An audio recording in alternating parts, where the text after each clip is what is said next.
नहीं 5 मिनट से कोई कलाकार नहीं गाएगा काफी क्या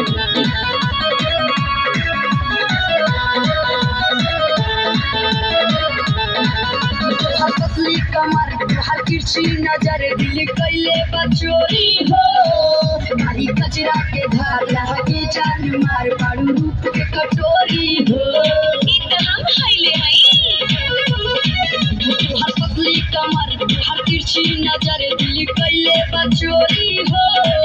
भारी कचरा के धार लहके जान मार पाड़ू रूप के कटोरी हो मोटारी जमाने के जो दोस्तर के बुकोली चली समियाना क्या बात है हो गई।